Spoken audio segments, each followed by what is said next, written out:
2-0 لمصر ان شاء الله. 2-0 ان شاء الله منتخب الكويت. 3-0. 3-1 للكويت، لا تزعل. 3-2.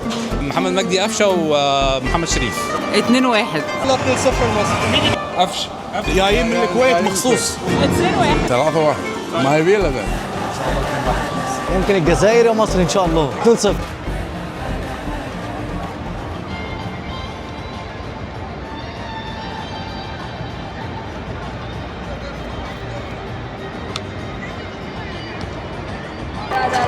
بدور على الكرسي بتاعي، وللاسف انا دخلت متاخر شويه، بس لسه الدنيا في اولها يعني.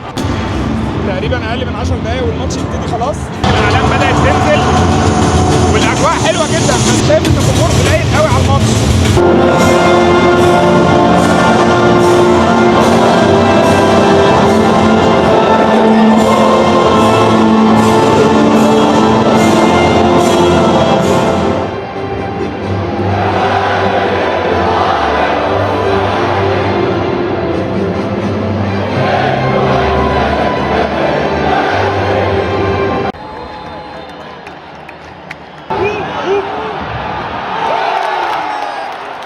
حاجة أول مرة آخد بالي منها أكرم توفيق النهاردة عامل على التيشيرت بتاعه كاتب مفاسة.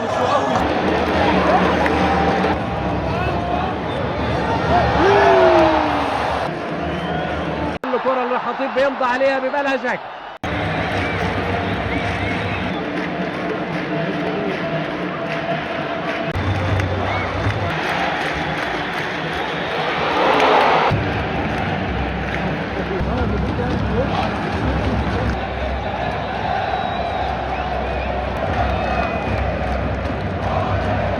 الجمهور المصري بدأ يحس باللعيبة وبدأ يحس ان هو فعلا عايز يديهم الماتش. هو الجمهور دلوقتي مساند بكل حاجة.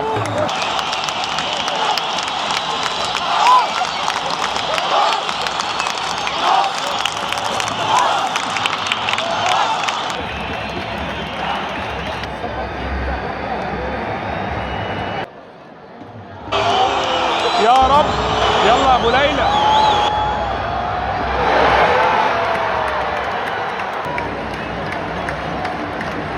يلا ابو ليلى، انت زهقتني. شوط اول حلو، شكلنا حلو، ناقصنا بس الاهداف.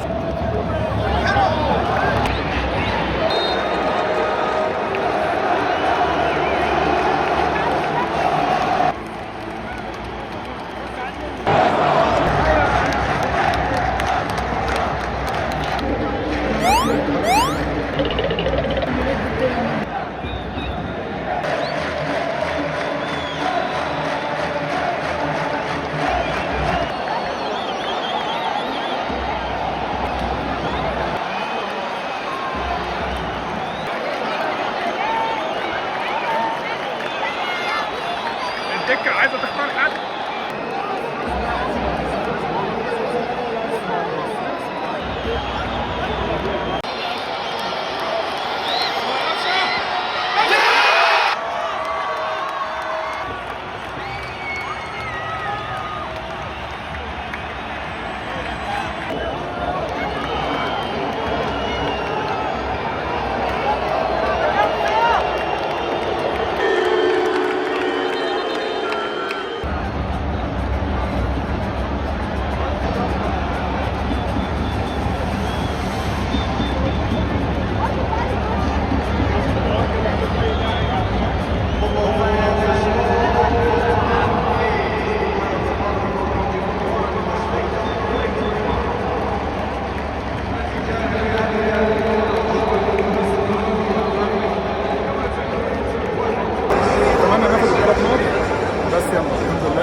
قدر الله ما شاء فعل. ركز في الماتش الجاي، اتمنى يكون في حضور جماهيري اكثر من كده. نشوفكم على خير.